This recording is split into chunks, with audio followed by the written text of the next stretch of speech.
Hello and welcome to the another video of CUET PG Crash Course. And today we are going to cover the philosophers. But before covering philosophers, let's address the question that I've asked in the previous video, which is based on the definition of psychology. So your question one is, which of the following is not a component implied in the modern definition of psychology? So as we discussed in the modern definition, we have discussed that it is scientific. So your C option cannot be, right? Because we have asked not. Then it is all about mental processes.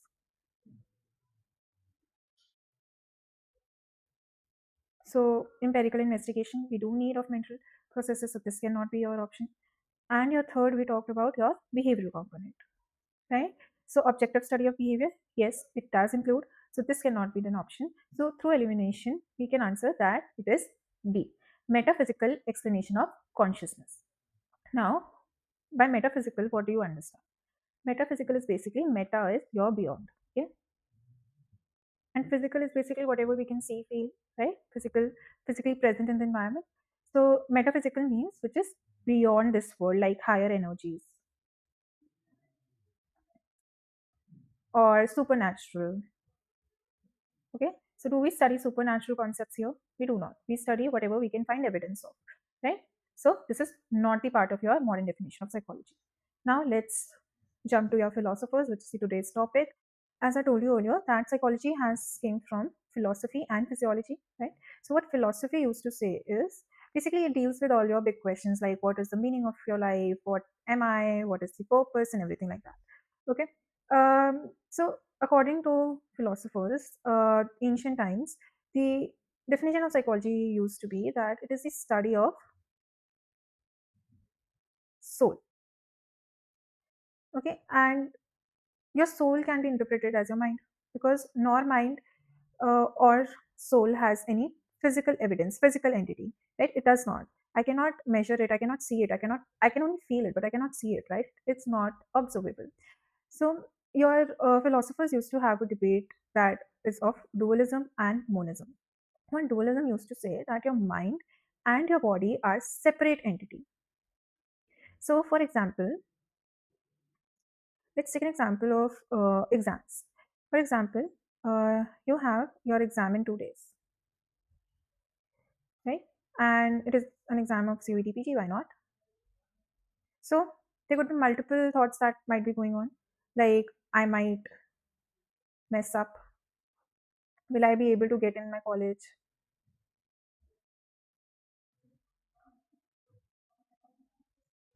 What are all these? Will I be, I will fail. What are all these? These are all negative emotions coming from where?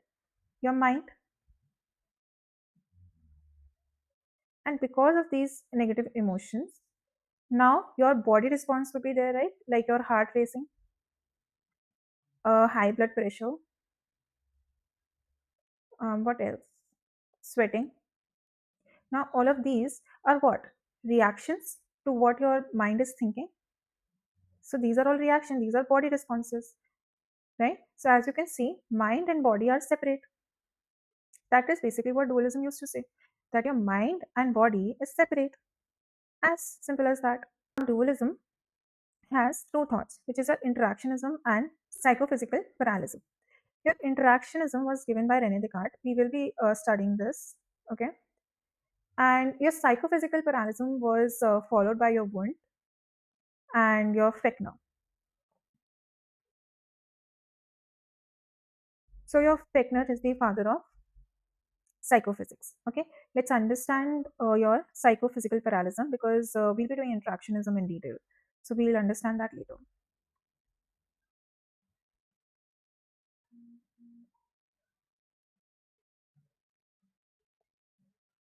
Okay, this is a sign of parallel, so that is why. Now, psychophysical parallelism basically says that your mind and body works parallelly, but are separate. Now, what does that mean?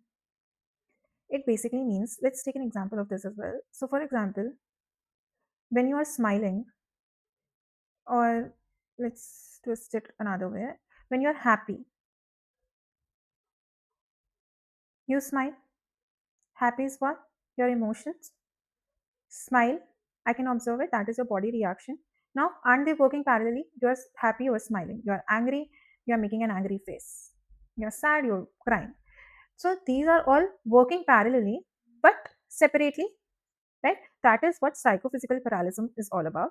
And then your second thought or the debate topic was your monism or monist. So what does your monist used to say or monism? It basically used to say that your mind and body are single entity. So for example, you are doing exercise. Okay. Now when you are doing exercise, you're releasing endorphins, dopamines, and everything. What are these? These are happy hormones. And because you're doing exercise, you feel good. So your feeling of good is emerging from exercise, right? So it kind of says that whatever you're doing, whatever your body is doing, whatever you're behaving, your mind emerges from that. Okay? So that is what you monists used to say. That your mind and soul results from our autonomy physiological arousal, which I explained in simpler language. This is what this is saying. Okay? And your material monism. Now again, monism also has its type like dualism. So your first is your material monism. And material monism was followed by your school behaviorism. What material monism basically means is that you only study the behavior that you can observe. Okay, so for example, I want to study against stress. Let's take example of stress as well. So you want to study stress. Now I won't ask what you're thinking because now I cannot observe directly that what you're thinking, right? Whatever you will tell me, I have to trust that. But can I observe your body reaction, your physiological reaction, like your heart racing, high BP, cortisol level, right? I can measure this. So these are observable. So I won't ask your thoughts, but rather I'll say that if I'm doing a study on stress, I would measure these. And that is what material monism is, that I'm going to study the behavior that I can observe. Okay. Idealism is basically that your object does not exist if it is not seen. So, for example, it's a very if you can compare this from your cognitive sensory motor skill, right? Object permanence. So object permanence is basically that if the object is not in front of you, you still know that there is, right? So it's the opposite of object permanence. It's basically saying that if the table, this is the table, right? So if there is a pen here and you can see it, good. But if you went to another room, since you cannot sense it, this hole is not there in the world. So it's like ideal monism. uh, they can ask this, they might not in CUET-PG, but you should know it because if you're giving CUET-PG, you might give other exams as well. So it's good to know extra.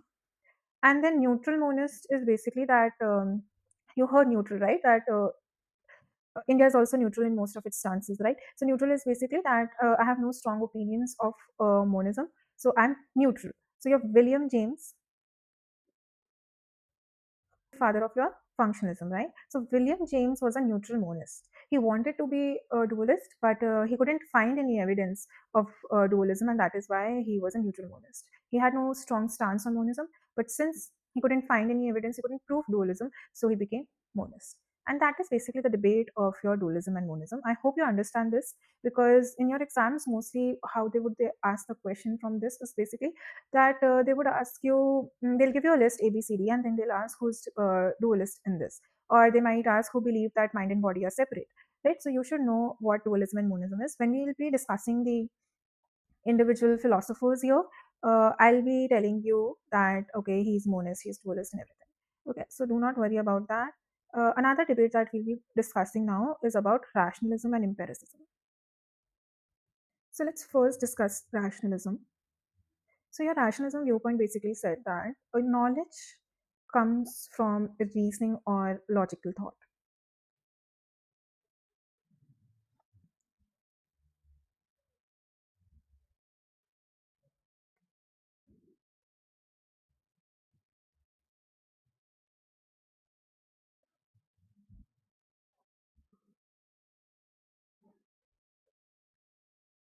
Okay.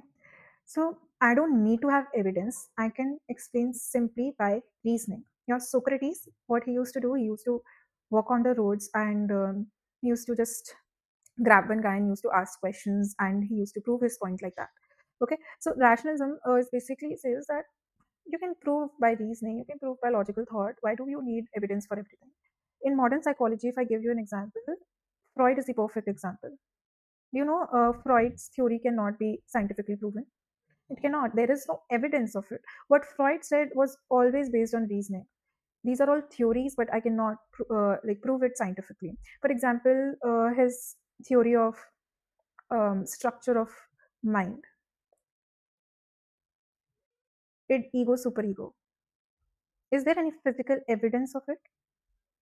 No, there isn't. Right? Like brain, I can see. Observable behavior, I can see. But id, ego, superego, can I pinpoint in my brain where is id, where is ego, where is superego? I cannot. These are all what he proved it by reasoning. Right? So Freud, most of, like all of the Freud theories, whole psychoanalysis is based on rationalism, if you ask me. So rationalism is knowledge coming from your reasoning or logical thought, but your empiricism, view of point,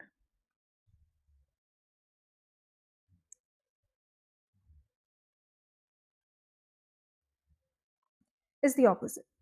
What he used to say is that what empiricism school used to say is that knowledge comes from your sensory experiences, the experiences you can observe, right? So your behaviorism school follow that, right? Whatever is the observable behavior, that is what behaviorism school is studying. So your Skinner, your Watson, that is what they studied, right? What did Skinner study? Operant conditioning. He studied that okay, reinforcement does improve behavior, a punishment does reduce the behavior, right? Unfavorable behavior. What did Watson do? Watson literally instilled fear, classical conditioning, right? He instilled fear, he instilled phobias.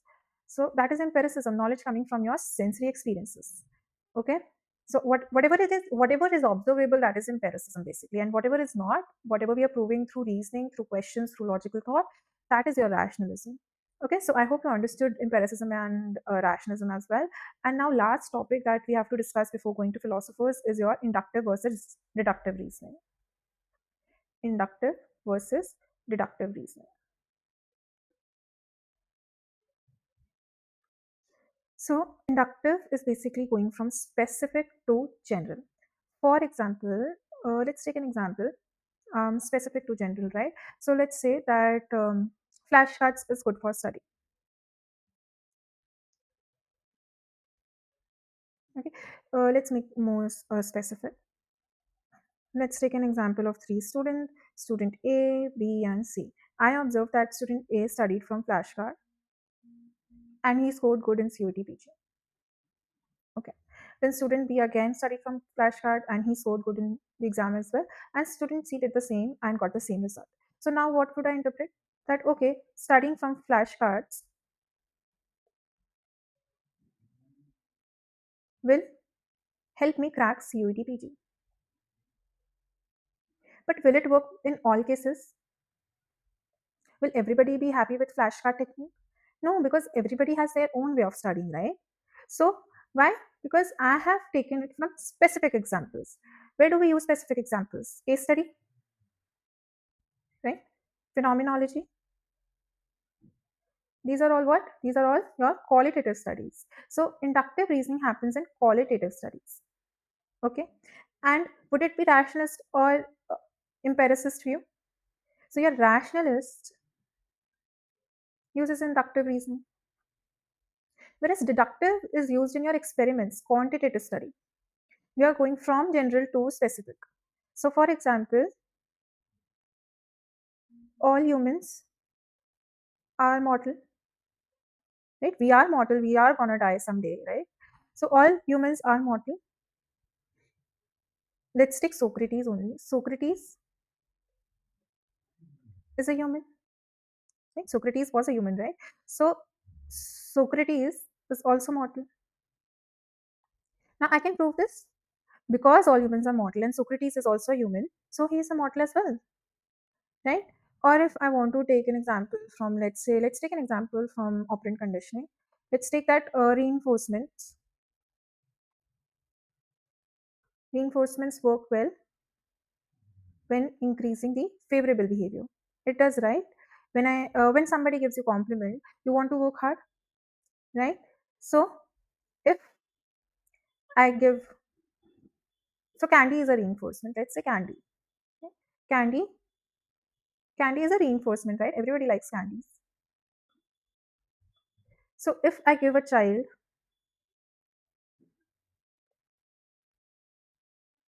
candy, then his favorable behavior would increase, right? So from general statements, I'm able to go to specific situations. That is deductive reasoning. And what are these? These are all observable, right? So deductive reasoning is followed by whom? Empiricist. So I hope you understood what rationalism and empiricism is, your inductive deductive knowledge or reasoning, then your dualism and monism. Now we'll come to your philosophers finally, because your philosophers we used to segregate them as are the rationalists, empiricists, everything. So I wanted to explain these terms beforehand, and these are very important terms in your philosophers when it comes to psychology. So I hope you understood these three concepts. Now let's understand what Hippocrates said. So yeah, Hippocrates was the person who was known as father of medicine, and because of that, as you can see, that because of him, your causal behavior behind your abnormal behavior.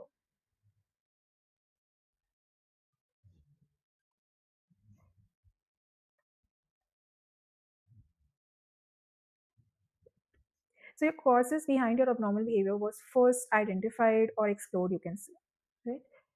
So what Hippocrates did was that he gave you a humoral theory. He said that your body has these four fluids: your blood, black bile, yellow bile, and phlegm. Okay, and because of the imbalances of these fluid